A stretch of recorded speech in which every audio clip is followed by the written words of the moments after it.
রুটি তো পুরো ঠান্ডা হয়ে গেছে। 2 ঘন্টা আগে বানিয়েছিলাম, আমি কি করে জানবো যে তোমার এত লেট হয়ে যাবে? আমাকে একবার ফোন করে জিজ্ঞেস করে নিতে, নিজের মাথানো ফাটানোর কি দরকার ছিল? আমি ভেবেছিলাম, কি হয়েছিল? আরে তুমি তো রোজ 8টার মধ্যেই চলে আসো, আমি কি করে জানবো যে তোমার আজকে 11টা বেজে যাবে? তুমি তো নিজে ঠিক গরম খাবার খেয়ে নিছো। খুব খিদে পেয়ে গেছিল। সারাদিন বাড়ির বাইরে পরিশ্রম করে এসো, আবার বাইরে থেকে ঠান্ডা খাবার। তুমি খাবে না খাবারটা? ঠান্ডা খাবার খাবো আমি? আমাকে দেখে কি কুকুর মনে হয়? ঠিক আছে। খাবারটা নিয়ে এসো।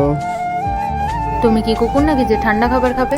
আরে তো গরম করে নিয়ে আসো না। তো তুমি আমাকে গরম করার কথা কখন বলেছো? তাহলে আমি এতক্ষণ চিল্লাচ্ছি কেন? খাবারের জন্যই। তোমার মাথায় কি বুদ্ধি শুদ্ধি কিছু নাই? বুদ্ধি শুদ্ধি আছে বলেই তো তোমার জন্য আমি টাইম মতো খাবারটা বানিয়েছিলাম। যাও নিয়ে এসো, যাও। সরি বলো আগে। হ্যাঁ? সরি। কিসের জন্য সরি?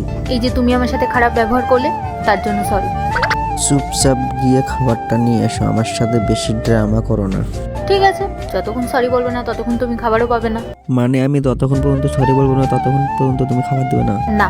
দিতে হবে না তোমার খাবার, তুমি তোমার খাবার নিয়ে দেয় বসে থাকো, আমি অনলাইনে অর্ডার করে দেবো। ফোনটা কোথায়? ঠিক আছে, আমিও দেখি রাত 11:30টার সময় তুমি কোন হোটেল খোলা পাও খাবার খাওয়ার জন্য। তাও আমি তোমার রান্না করা খাবার খাবো না, দরকার হলে নিজে রান্না করে খাবো। এরপর কি হলো সেটা দেখার আগে তুমি যদি মাকে মন থেকে ভালোবাসো ভিডিওতে লাইক করে চ্যানেলটি সাবস্ক্রাইব করে দাও, আর যদি না ভালোবেসে থাকো তাহলে লাইক সাবস্ক্রাইব করার দরকার নেই, আর কমেন্টে লিখে যাও মা। ম্যাগি নেই কিন্তু। তোমার কি মনে হয় আমি শুধু ম্যাগি বানাতে পারি? অমলেট করার জন্য ডিমও নেই। নেক্সট পার্ট চাইলে কমেন্ট করো।